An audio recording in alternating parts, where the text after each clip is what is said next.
America ने दावा किया है कि 22 जून को उसने एयर स्ट्राइक में ईरान के 3 परमाणु ठिकानों को ध्वस्त कर दिया। हमले की जानकारी 22 जून की सुबह अमेरिकी राष्ट्रपति डोनाल्ड ट्रंप ने खुद दी और अपने सैनिकों की तारीफ की। साथ ही साथ कहा कि ऐसा दुनिया में कोई नहीं कर सकता।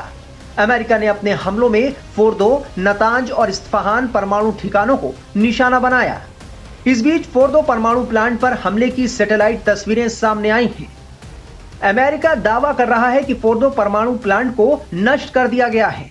एक पूर्व यूएन परमाणु निरीक्षक डेविड अल्ब्राइट ने massive ordnance penetrator bunker busting बमों का जिक्र करते हुए कहा कि अमेरिका ने बमों के जरिए प्लांट को छेद दिया। मैं उम्मीद करता हूं कि प्लांट को नुकसान पहुंचा होगा। हालांकि सैटेलाइट इमेजरी के आधार पर परमाणु ठिकानों के नुकसान के स्तर का आकलन करना बेहद मुश्किल है। इसे लेकर जानकार भी कुछ साफ साफ नहीं कह रहे। ईरान का फोर्दो परमाणु प्लांट पहाड़ों के बीच में है, जो कि जमीन के अंदर बना हुआ है। सैटेलाइट इमेज में 6 छेद दिखाई देते हैं, जहां बंकर बस्टिंग बम पहाड़ में घुस गए। हालांकि जमीन के ऊपर तबाही साफ देखी जा सकती है। कई जानकारों का दावा है कि ईरान हमले से पहले संभवतः वेपन ग्रेड के उच्च संवर्धित यूरेनियम का भंडार फोर्दो से बाहर ले गया होगा और उसे ऐसे स्थानों पर छिपाया होगा जिनके बारे में इजराइल, अमेरिका और संयुक्त राष्ट्र के परमाणु निरीक्षकों को जानकारी नहीं है। ईरान की जो परमाणु फैसिलिटीज़ थी उनको कितना नुकसान पहुंचाया गया। अब अमेरिका के जो राष्ट्रपति हैं वो तो ये दावा कर रहे हैं कि बिल्कुल हमने ख़त्म कर दिया, ज़मीन बोझ कर दिया उसको, लेकिन क्या एक्चुअली वो हुआ है? क्योंकि कुछ ऐसी भी खबरें आ रही हैं जिसमें ये बताया जा रहा है कि वहाँ से कुछ सामान ऑलरेडी निकाल लिया था ईरानियों ने, और अगर वो जो फैसिलिटीज़ हैं जो वहाँ पर बनी हैं उनको अगर पूरी तरीके से नुकसान नहीं पहुँचा तो फिर क्या और इस तरीके के हमले होंगे या अब यहाँ पर ही बात रुक गई है? तो एक तो ये पहलू है कि कितना नुकसान एक्चुअली पहुँचा है, उसकी हमारे पास कोई पुख्ता इत्तलात नहीं है। दूसरी चीज़ ये है कि अगर नुकसान पहुँचा है या नहीं है, ईरान अब क्या, उसकी क्या प्रतिक्रिया होगी? क्या वो बोलेगा कि ठीक है अब आपने कर दिया जो करना था, अब हम मेज़ पे जाते हैं और इस मामले को सुलह सफाई से सुलझाते हैं, या ईरान कहेगा कि नहीं अब अगर आपने क्योंकि हमारे ऊपर हमला करा तो अब हम उसका बदला लेंगे, और जैसे कि वहाँ से बयान आ रहे हैं कि अब ये कभी ख़त्म होने वाली युद्ध बन गया है, क्या वो उस रास्ते पे जाएंगे? अगर वो उस रास्ते पे जाते हैं तो फिर उनके पास क्या विकल्प हैं? उनके पास कोई सेना जो है, तो ये तो ऐसे ही अब युद्ध है जिसमें सेनाओं का तो इस्तेमाल ही नहीं होता।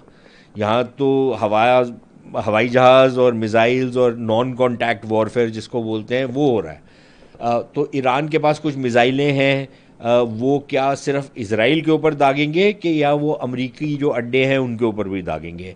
अमरीकी जो युद्धपोत हैं समुद्र में उनके ऊपर दागेंगे? और अगर वो ये करते हैं तो फिर अमेरिका किस तरीके का प्रहार करेगा उनके ऊपर? तो ये भी एक बहुत बड़ा सवाल है। और इसी के साथ साथ अगर वो अमरीकी अड्डों के ऊपर जो बाकी अरब दुनिया में है वहाँ पर अगर हमला करते हैं तो क्या ये जो युद्ध है ये और ज़्यादा इसका फैलाव होगा या नहीं होगा? मेरे ख्याल ये बहुत सारे सवाल हैं जिसका किसी के पास अभी जवाब नहीं है।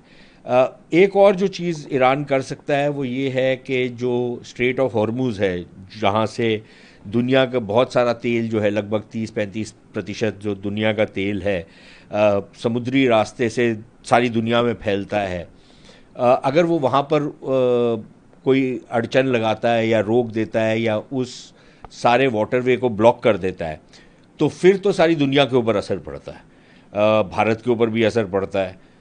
हमारे लिए एक तो ये है कि तेल उपलब्ध होगा कि नहीं होगा।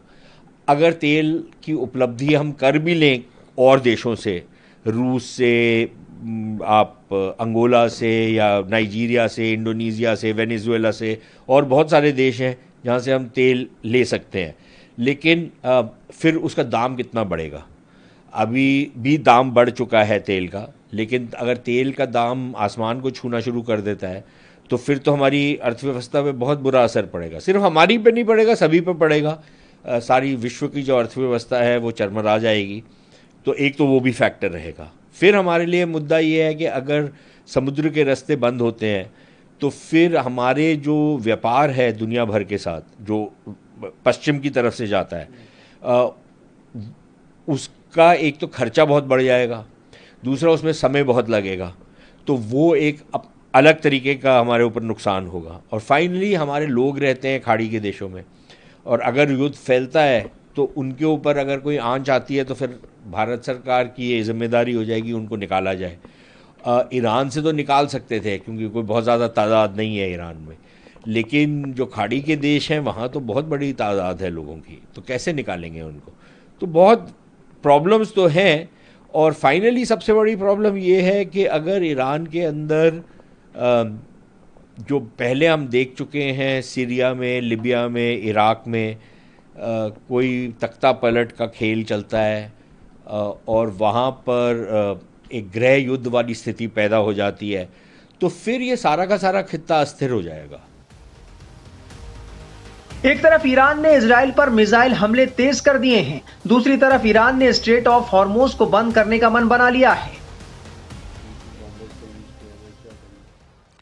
21 जून की रात को अमेरिका ने जो ईरान के 3 न्यूक्लियर साइट्स के ऊपर हमला किया है, इससे जो भी इजराइल और ईरान के बीच लड़ाई चल रही है उसमें एक नई दिशा आ गई है और लड़ाई भड़कने की जो है एक चांस बढ़ गई है, क्योंकि अमेरिका की डायरेक्ट इन्वॉल्वमेंट जो है वो शायद ईरान ही नहीं कई और देश भी इसको बर्दाश्त ना करें।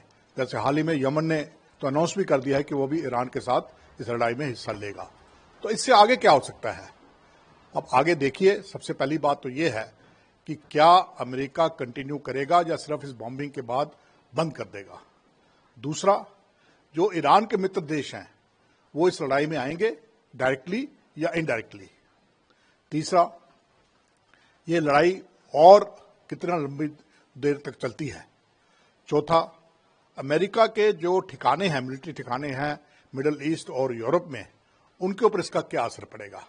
ये सारे सवालात हैं जिनका जवाब आपको धीरे धीरे मिलना शुरू होगा, क्योंकि ईरान ने तो साफ कह दिया है कि हम रिटेलिएट करेंगे, हम इसका जवाब देंगे। सबसे बड़ा नुकसान जो होने वाला है मुझे लगता है वो है ग्लोबल कम्युनिटी को, क्योंकि इससे एक तो अस्थिरता जो है वो बढ़ेगी और दूसरा जो तेल की कीमतें हैं वो आसमान छूने वाली हैं। सर वही इससे, क्योंकि मिडिल ईस्ट जो है जो सारी कंट्रीज है वहाँ देश, पूरा वर्ल्ड जो है डिपेंडेंट है उनके ऊपर ऑयल पे लेके, तो अगर ये वॉर बढ़ता है और भी कंट्रीज में ज्वाइन करके तो कितना पूरा ग्लोबल एक प्रॉब्लम हो जाएगा। देखिए, जैसे मैंने कहा, तेल की कीमतें बढ़ने वाली हैं और अगर खुदा ना खास्ता स्ट्रेट ऑफ हॉर्मुज किसी कारणवश ईरान बंद कर देता है तो फिर तो ये कठिनाई बहुत ही ज्यादा बढ़ने वाली है। इसलिए पूरी दुनिया की नजरें इसी बात के ऊपर हैं कि लड़ाई जो है वो स्ट्रेट ऑफ हॉर्मुज की तरफ ना जाए और ईरान उसको बंद ना करे। तो ये एक बड़ी बड़ी मुसीबत बढ़ने वाली है पूरी दुनिया के लिए, खासकर उन देशों के लिए जैसे भारत जैसे देश है जो कि अपना ऑयल इंपोर्ट करते हैं। सर वहीं ट्रंप ने जो बोला है, एक तरह तो उन्होंने कहा है कि अब पीस होना चाहिए, लेकिन दूसरी तरफ उन्होंने कहा है कि और भी टारगेट्स है जिसको यूएस टारगेट कर सकता है। अभी तो हमने 3 ही किए। यही तो मैं कह रहा हूं ना कि अमेरिका की नीति स्पष्ट नहीं है। प्रेसिडेंट ट्रंप ने पहले कहा कि हमें इस लड़ाई के साथ लेना देना नहीं है, उसके बाद उन्होंने कहा कि हम इजराइल का साथ देंगे, अब उन्होंने डायरेक्ट इंटरवेंशन कर दी है। तो अमेरिका और खासकर प्रेसिडेंट ट्रंप की जो पोजीशन है वो क्लियर नहीं है। और कल रात को जो अटैक हुए हैं उसके अंदर अमेरिका के अंदर एक डिवीजन हो गई है, डेमोक्रेटिक्स और रिपब्लिकन के बीच में, रिपब्लिकन्स के बीच के अंदर, रिपब्लिकन पार्टी के बीच में 2 गुट बन गए हैं, एक गुट जो चाहता था, दूसरा जो नहीं चाहता है। तो इस तरह से अमेरिकन पॉलिटिक्स के अंदर भी और अमेरिका की जो पॉलिसी है उसके ऊपर भी क्वेश्चन मार्क है। ईरान की ओर से स्ट्रेट ऑफ हॉर्मोज को बंद करने से कहीं ना कहीं पूरी दुनिया की मुश्किलें बढ़ सकती हैं।